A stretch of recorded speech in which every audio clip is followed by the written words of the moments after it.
afternoon, KZOW listeners. I am Evan Eischen, recent Waldorf University graduate, and I am setting the maiden voyage on this new venture. I'm going to be launching the Evan Eischen Radio YouTube channel, which will going to have my interviews, my game tapes, and other things that I made during my Waldorf College career. Well, Waldorf University now. And I have on the line, and I'm happy that I got him. You might know him from YouTube as Wrestling With Wregret. He makes parody videos, and if you haven't watched his Jim Cornette Gets It Wrong video, you should sit down and watch it. And he's Brian Zane. Brian, how you doing today? I'm doing great. Thanks for having me on the show, and congratulations on being a recent college graduate. And prepare for the real world, man. It's pretty different. I've noticed that. So, Wrestling With Wregret, how would you best describe your channel, and how did that name come about? Well, the name for Wrestling With Wregret came about, first I guess talking about the origin of the show. It was, I'm a big fan of shows like The Nostalgia Critic and Angry Video Game Nerd and Todd in the Shadows, Bayless, that kind of genre of critique videos of people kind of sitting there and making funny jokes about stupid stuff in a particular genre or a particular medium. There's movies and comic books and TV shows, songs and everything. But I was looking at all that landscape, and at the time I was like, well, there's nothing I could see about wrestling. There's no wrestling-themed funny guy making jokes. And, there's a lot of people on YouTube who talk about wrestling, but it's usually audio-based, so it's usually just kind of a podcast in video form, which I find very boring. Or it's a guy sitting in his bedroom with a webcam and no production value talking about how crappy Raw was that night. And that is also very boring because it's usually unscripted and it's very sloppy, it doesn't look very good. And so me with my background in television production, this is like 3 or 4 years ago when I first had the idea for it, I thought, I can do that, I can do better than that. I can do The Nostalgia Critic, but with wrestling. That was kind of what my whole goal was. And that's the best way to describe it. At the risk of sounding like I'm ripping off the style, I call it lovingly ripping off the style. It's basically that style of video, the Nostalgia Critic or Angry Video Game Nerd, but it's with wrestling. And the name Wrestling With Wregret came about when I was trying to come up with a name for the show. I didn't want to have my name be part of the show, because that sounds to be kind of like an ego thing. I didn't want that to be part of it. So I was trying to go wrestling with something.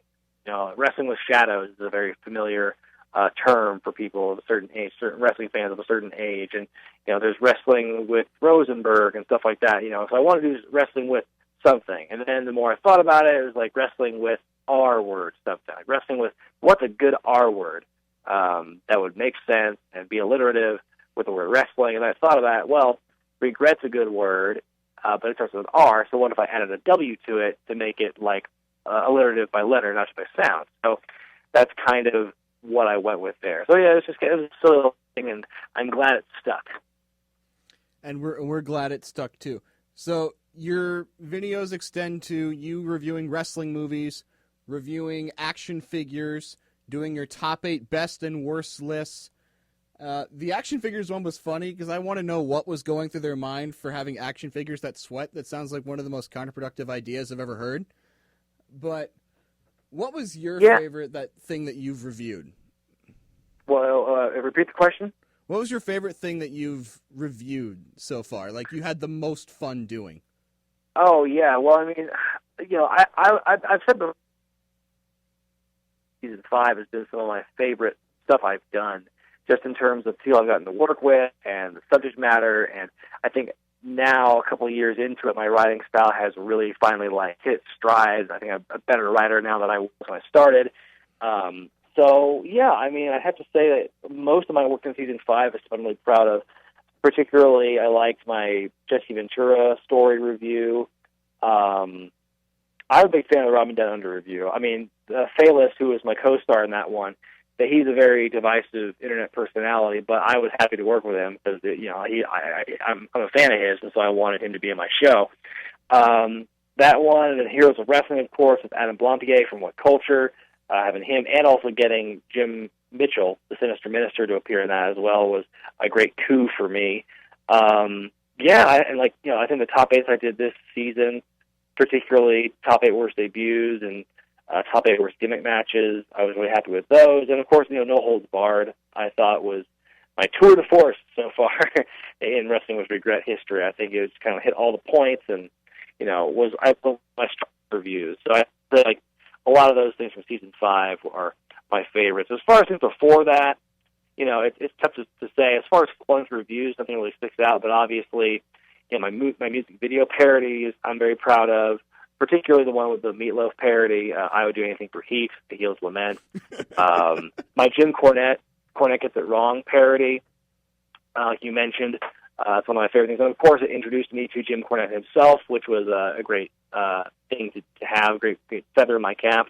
The Vince Russo one, I'm proud of. I put a lot of work into that, and I got other people in my community to collaborate with me on that one, like the guys from Add Their Podcast and, some wrestlers I met in Tennessee and stuff like that. I actually tried to get Snitsky in that one, but his booking fee was too much, basically. But getting Jim Cornette to actually appear in that one was great. So, yeah, there's a lot that I'm proud of, and I think that my body of work speaks for itself. Are you able to go back and watch some of your old stuff? Because I remember listening to some of my radio shows I did as a freshman, and I just can't do it because I just don't like how I sound. Can you rewatch your old videos? In some cases I was forced to, because this year I also spent a lot of time re-uploading videos that had been blocked over the years, and they were some of my oldest ones. So having to go back and look at those and, cutting things out and having to edit some visuals just so it wouldn't get blocked by YouTube. So, yeah, it forced me to. But, yeah, some of the earlier stuff, I'm proud of it still. I'm glad I did it. But, it's tough, watching. Because it wasn't that long ago. It's not like I was, 18 years old doing it. I was, 27, 28 years old. And I'm 31 now. So it's a bit of a difference just in terms of, how it looked then compared to how my stuff looks now. And I think that my jokes were a little more blunt. I think I would like to think my writing has gotten a little more clever since I started. And so yeah, I think it's tough to look back at some of that stuff. I'm still happy with it overall. Some people's favorite episodes are some of my earliest works.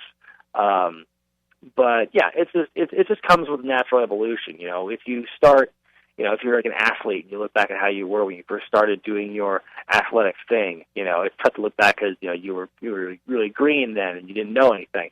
And for me, I'm pretty much self-taught in terms of doing this style of show. Obviously, I have my inspirations, and I'd say that's the time my editing skills were good, but they weren't as good as they are now. So it's just a matter of practicing and plugging away at it gets you better at stuff. And so, like you said, looking back at the earlier stuff when you're green, it's a little tough to watch, but it's fun to look back and see how much you've grown from that. When was that moment when you were making those videos where you thought to yourself, all right, I might have something here?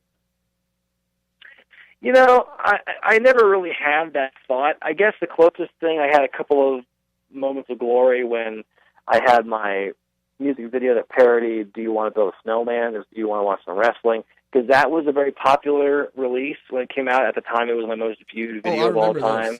I remember those Frozen parodies. Those were everywhere.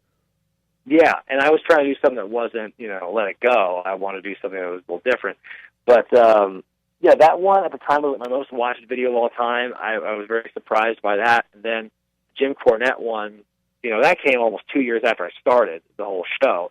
And that point then was when I got 30,000 views in the first 24 hours, which was an untold record for me. That was because Cornette tweeted it and Colt Cabana tweeted it, and one of the Young Bucks also tweeted it, and it was on Reddit, and it just blew up. And that was an amazing. I think that was kind of the beginning of the ascent for me. But as far as I've always been trying to keep kind of humble about this show, because at the end of the day, it's my side job. It's not. I try to keep it as a hobby because I have a day job. And I hope to keep that one, because as I'm doing this as more of a hobby, I'm really doing it to pop myself and pop my friends. And it just so happens to have built this audience over time of a bunch of strangers, which I think is amazing. But at the same time, I have to keep things in perspective. It's at the end of the day, I'm just trying to treat this as a hobby and just having fun. So the fact that it does have the following it does now is amazing. I just want to try and not get too big of a head about it. So let's go into what's going on right now. And the big news of the last couple of weeks with WWE is they were announcing the brand split. Does nobody remember how they tried this the first time and it really didn't work out? Like, why would it work now?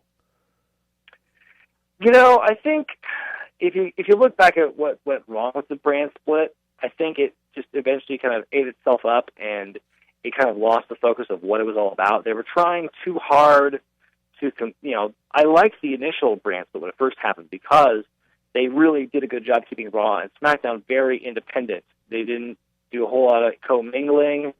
But I think when they started doing inter-brand matchups, like these quote-unquote dream matchups, that kind of opened the floodgates and they went to the well.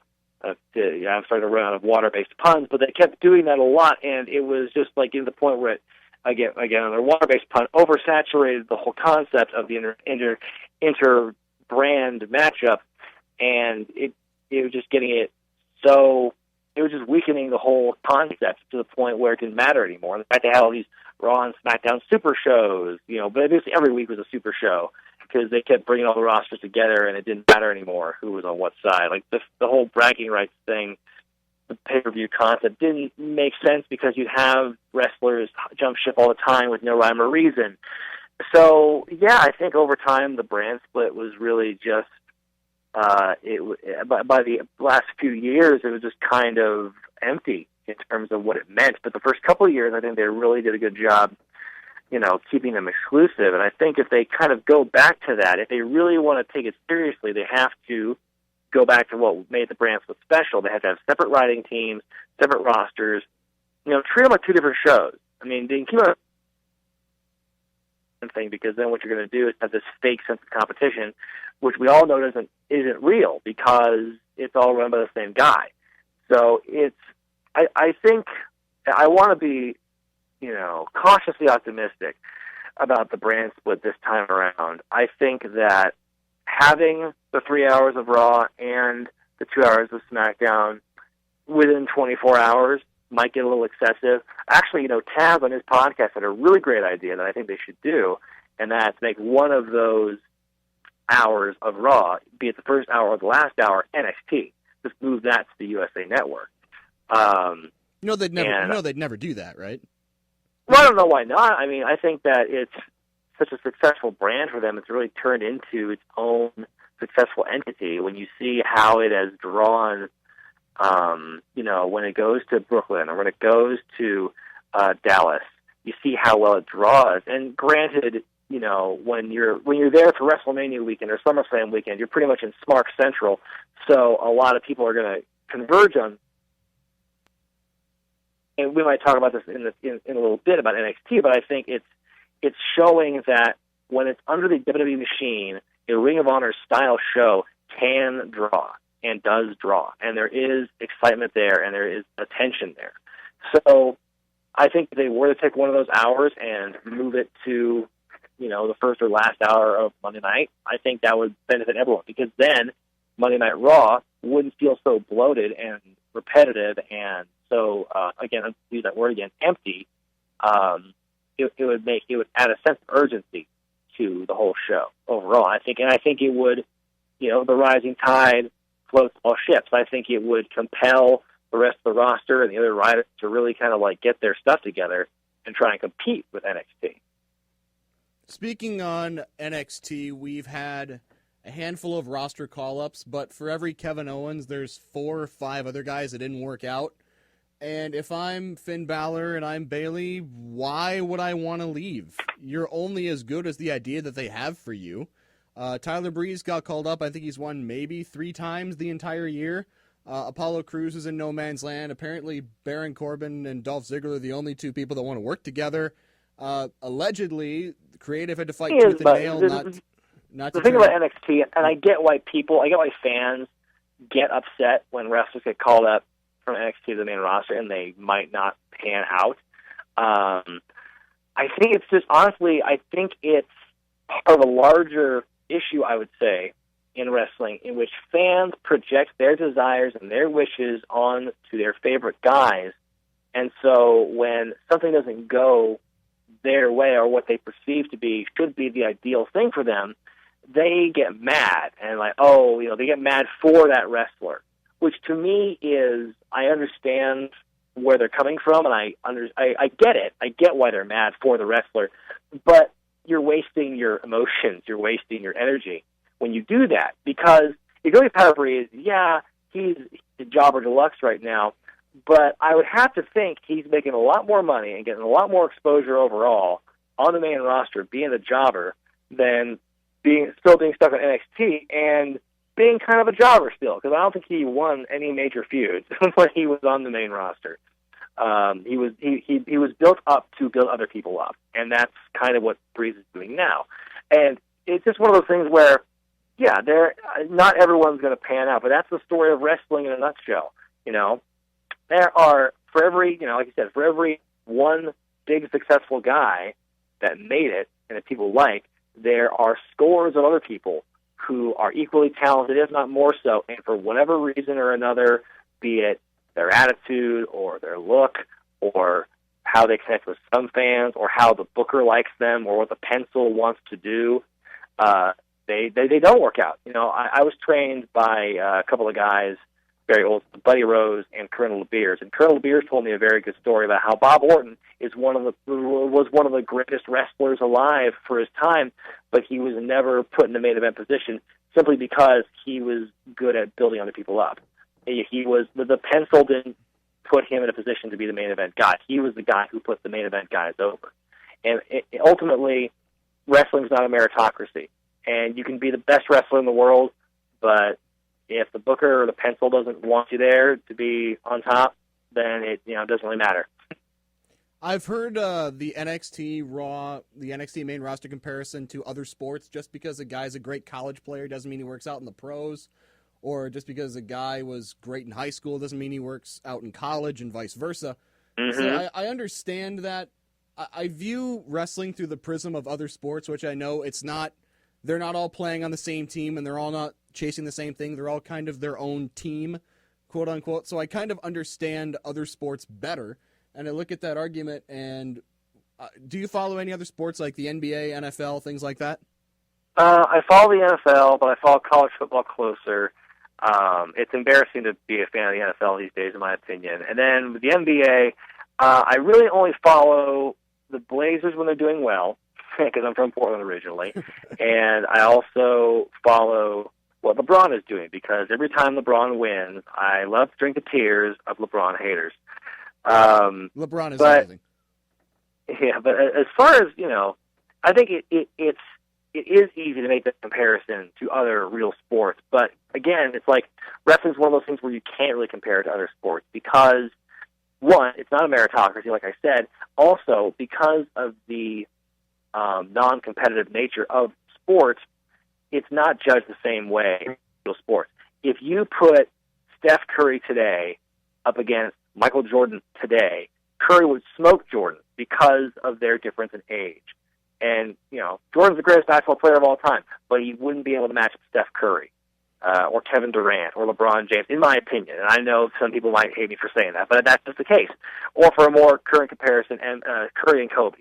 I think Kobe, for as good as as good as he's been, and the fact that he dropped 60 in his final game, I think on one-on-one, Curry would still beat him. But it's just a thing with wrestling. You can put, a young guy against Ric Flair, who, by all rights, should not be able to hold up against the younger guy, because the younger guy is stronger and faster and has more stamina. But because wrestling is fixed and wrestling is a stage act, the writer, the booker, can say, okay, Ric Flair's going to keep it competitive for 25 minutes. And he can do that because wrestling is built in such a way that an older wrestler, a more experienced wrestler, that can take those breaks. They can, do, holds, they can do double downs, they can do these things, where it's like, go by the numbers and stuff and make it look good. Because wrestling, because if it were a real fight, Ric Flair would be dead. But because it's wrestling and you're working with each other and you're doing a dance essentially, it can look more competitive. But in a real sport, you can't make that comparison because, age loses to youth. Exactly. So, speaking of how you said you were a fan of college football, and I find TV PG versus TV 14 argument analogous in a way to, for years everybody said all they need to do is get a playoff system. If college football gets a playoff, it'll solve all their problems and we'll stop arguing. Okay, we got a playoff system, and all we do is argue more. So I look at PG versus 14 and the idea that if they just go back to the way they did the 90s, it would solve all their problems. No, it wouldn't. I feel it would be exciting at first, but every once in a while, it would get stale. What are your thoughts on that? I agree. I think that, because, it's easy to look at how it was in the past and how it looks like today. And clearly the only thing they would need to do, the only factor that made it work was the PG-14 and all that stuff. And I think, Adam Blompier from What Culture did a very good job explaining why why going to 14 is not the answer. Because when you basically ramp up all the sex and the violence and everything, it makes you numb to it. Think of it now. When there's a no blood policy in WWE, nobody blades anymore. There's no blood feuds. So it kind of is bland like that. You miss a lot of the oomph in certain storylines that should have blood to make things more exciting. But then what you have occasionally is you have matches that have match stoppages due to blood, and that makes things very interesting. And people remember that, and that makes people notice. I think that the match that Balor and Joe had earlier this year in Dallas, there was so much stoppage due to blood, and it was super annoying on one hand, but on the other hand, it's wow, this is it's real life interfering with this wrestling match here. Could the match just be thrown out due to the blood? It's it makes it more interesting. It makes the match more exciting. I think it kind of threw the rhythm off a bit, but the fact it's the emotion of the blood playing into that made the match more interesting, in my opinion. So when you reserve blood for when it's accidental and they have to actually stop stuff for a second in order to address it, that to me makes it more impactful than guys bleeding every week because we can now because we're PG-14 or the TV-14. And ultimately this boils down to the fact that we live in a society now, 20 years later, 15, 20 years later, doesn't really allow that anymore. I think, we still have violent shows like The Walking Dead and Sons of Anarchy and stuff like that on basic cable. But, I think that because wrestling, WWE is in a particular weird spot because at the end of the day, they've always been catering to children. No matter what they told you in the late 90s, they've always been catering to children because they want to get them young, get them hooked. So it worked for me, So I think that they want to cater to the young people, but I get why they wanted to do get the older crowd as well. I just think that it's easy to say go back to TV-14 and things will be great again, but like we said, it's if you saturate it with all that stuff and you unkink the hose, again, we're just going to be numb to it like we were in 2001, 2002, before they scaled everything back. Exactly. So when I look at it now and the things that were okay back in 98, 99, that when they had intergender matches, I wouldn't mind seeing that, but in today we're overly sensitive with issues with violence against women, and deservedly so. I don't think I want to see a male wrestler fight a female. I think it'd be interesting to watch from time to time, but I just don't know how they get away with the stuff that they pulled off in the 90s now in 2016. If you thought that Mr. Ass was bad in the 90s, trying to do that in 2016, it's never going to happen. Oh, exactly.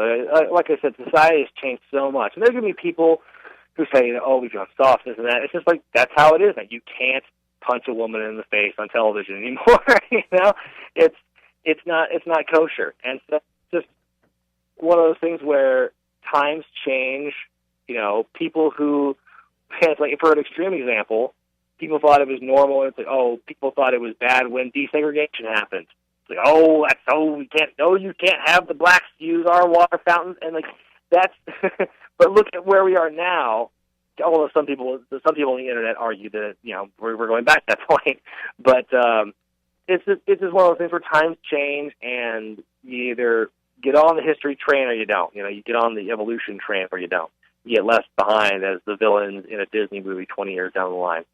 It's just that's just the way it is. Society's changed, and wrestling's changing with it. Wrestling constantly evolves, and wrestling got its rebellious teen phase out of the way. I mean, assuming if you treat like 1985 as year zero of like when wrestling was like was cool. Obviously, it goes back farther than that, but like wrestling being a part of the public mainstream American consciousness. If like 85 or 83 was like year zero, then they were in the teens or the Attitude Era, and they had their rebellious phase. They got that out of their system, and now they're the boring suburban adults. That's the phase they're in now. So yeah, I don't see a problem with this. I mean, because you can be PG and you can still be good. It's like the writing just isn't up. It doesn't match up. It doesn't jive with quality stuff. They can be PG and still have like good quality material. It's just they have not because they don't know how. I cringe every time I hear Roman Reigns say, "I'm not a bad guy. I'm not a good guy. I'm the guy." Like I cringe like every time I hear it. But you can argue saying the wrestling is better. I love watching Kevin Owens. I love watching Sami Zayn, Cesaro. Those guys are interesting. I want to see more of them. With the possibility of a brand split opening up, and there's maybe the WWE title and the World Heavyweight title, could we see an ascent of guys like Cesaro, Kevin Owens, Sami Zayn?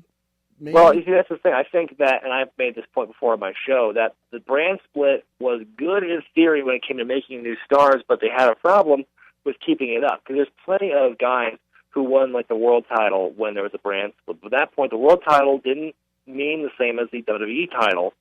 And then, on top of that, people who had the world championship and then lost it were just like completely destroyed. They couldn't regain their mojo. They couldn't get back to that kind of position of being a main eventer. Like The Miz is a classic example. Dolph Ziggler, Christian, so many examples. I just said The Miz, but yeah, like, there's so many examples of people who had the championship and then like they get shunted down to the bottom of the card and they just job out all the time, which makes their time with the championship look like a fluke, and it makes the championship itself, look less valuable by comparison. So, I think that if they can correct the mistakes they did with, the long-term booking of a person after they win and lose the championship, if they can keep that going, then I'm for it. Do I think they can do it? I don't know. The jury is still out. Depends on who's writing at any given time. But, I just think it's really, I hope that guys can get a shot at it, but I don't, I don't have the greatest amount of faith in it.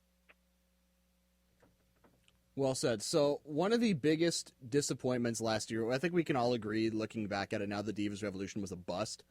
What can they do to fix it? Because NXT seems to be doing something right. They've got Asuka, Nia Jax, Bayley, but in the main roster, it's a lot of, they sound like middle school mean girls. Like, what can they do anything to fix it? Because the most notable storyline in the last year was the whole train wreck of Lana, Summer Rae, Dolph Ziggler, Rusev, and then Charlotte went from I won't even sign the contract to go away, Ric Flair, I don't need you anymore in 6 days. Like, what can they do with that? Well, I think it's just a matter of the fact that, I don't think the writing staff have met women, much less know what it's like to write for women. I think women in WWE are very underdeveloped. And that was the biggest problem with the Revolution, is that the whole premise was, as opposed to NXT, when they weren't made a big deal of because they were women. The big deal was made because women like Charlotte and Sasha Banks and Becky Lynch and Bayley, they were great in the ring. They just happened to be women. With the Divas Revolution, they just went, look at these women. They're women, so like them. Yay. And they put the problem with WWE is they can't let a good thing kind of ride out by itself. Like, they have to swoop in and take credit for it and kind of mold it to the way they see fit. Like, they hijacked the Divas Revolution. They hijacked Suplex City. They made that a thing. It's like they hijacked the Yes Chant and the Fandangoing. And basically anything that happens independent of them coming up with it, they have to swoop in and take it. If it's incidental overness, they say, well, we got to put our stamp on it and say we came up with it. So, and that's their prerogative because it's their machine. But it's just an issue of, they just have to write the characters better. That's all it is, they can take control of the Divas Revolution and still write well for it. But again, it's an issue of can and should. Can they do it? No. Time has proven that they cannot. They don't understand how women work, and they don't understand how basic storytelling works. I think as long as Stephanie McMahon is a pivotal character on TV, that's going to hurt the product overall because she can't go more than 2 weeks without totally destroying another wrestler. Like how she talked down to Charlotte this week, and Charlotte didn't say a word back. It's the same stuff, the same problem when Stephanie was full-time heel. I mean, now she's kind of a tweener. You don't know where she's going to end up, but it's just like, yeah, Stephanie shouldn't be doing it. At least not without retaliation, especially if she's talking to a woman. Like, a woman can hit her back because it's the same gender. Obviously, the time now doesn't allow for a man to hit her anymore, unless it's WrestleMania. But it's just, and I'm kind of going on a tangent here. I think that basically it all just boils down to the writing, and they need to kind of wake up and understand that, like, it's not the 80s anymore. You can't have one-dimensional characters. You can't have all the women be bitches. You can't have them all be ambiguous. Like, they're doing a decent job of it now, but for the first, 6 months of the quote-unquote Divas Revolution, it was very plain, very boring because they didn't want to incorporate the championship into it, and you really couldn't tell who was a face or who was a heel half the time. Now it's a little better defined, but it's just, I think they're on the right track, but they're far better now than they were 6 months ago. And but there's still a long way to go. And it also didn't help that they just threw them all into factions and just had 6 women tag matches every week. They didn't really mean anything. But it's a far cry from back it was in the 90s and early 2000s. Remember when Jerry Lawler would just yell HLA all the time? Like we're a lot farther now than we were back then. So, but at least the women are being treated like human beings. At least they got that going for them. At least they got that going for them. Welcome to the 21st century, Speaking of that, let's dive into managers a little bit. We used to have back then. We had Miss Elizabeth and Bobby the Brain Heenan and all that. We kind of have managers. I mean, Enzo and Cass had Carmella for a while. I mean, Lana's a manager now. Why haven't we seen more of them? I mean, clearly they have them. I mean, what can they do? Well, I think it's an issue of you don't want to have a glut of managers. Like that time you were talking about Miss Elizabeth, and there's Freddie Blassie, and there was Slick, and there was Oliver Humperdinck, and there were so many managers in the 80s. It was kind of stupid. There was Johnny Valiant, and Albano was there too, but he was more like an early 80s, late 70s kind of guy. But yeah, you just had this phase where there was like tons of managers, tons of them. And even in the late 90s, you had Jim Cornette, and you had Tennessee Lee, and you had Yamaguchi-san. And it's like, I think as long as they don't conflict with each other, I think it's possible to have multiple managers.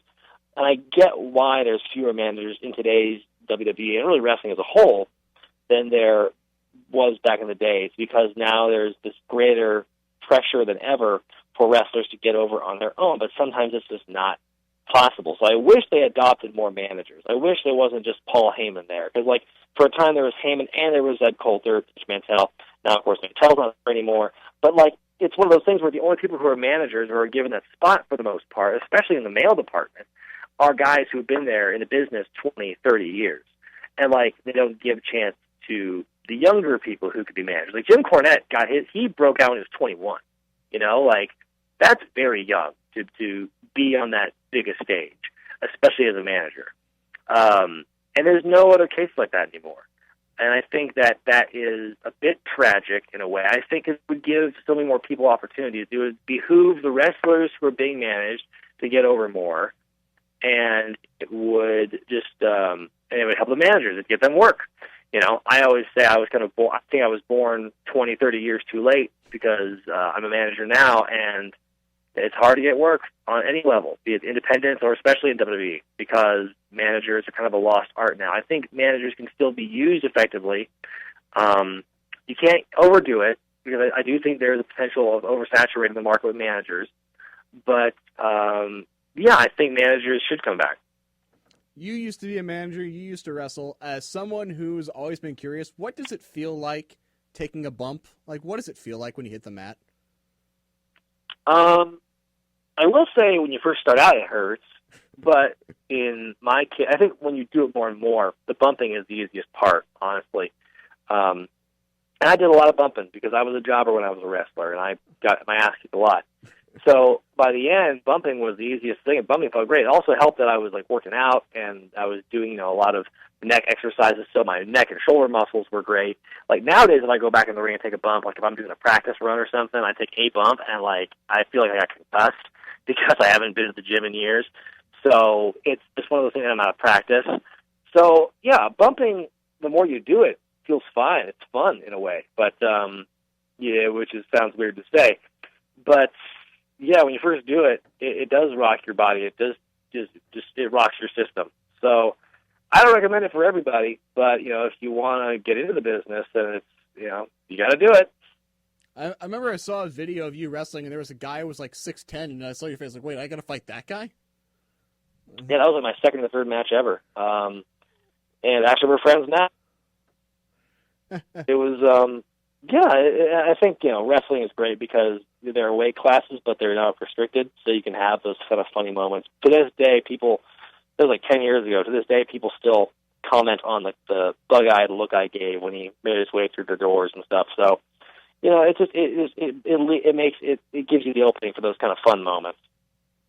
It really does. I remember watching that. I was like, oh, I would probably act that way too. So wait, I got to fight that guy? I would not. That would not end well if I tried to fight him. So we're going to take a quick break, and then we're going to wrap up here with Brian Zane. So we're going to take a quick 60-second timeout. Don't go anywhere.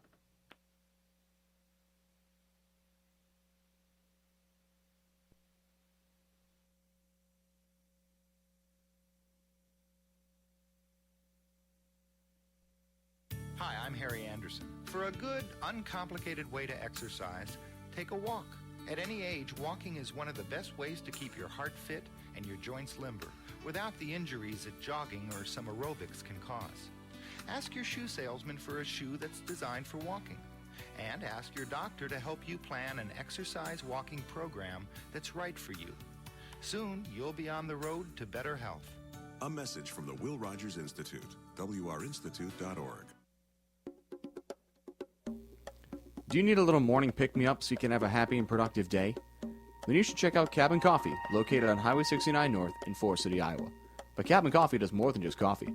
They also have bagels, muffins, and breakfast sandwiches, plus a coffee on the go box with the to-go takeout menu. You should give them a call at 641-585-1776. The number again, 641-585-1776. The store hours are Monday through Friday from 6:30 a.m. to 4 p.m.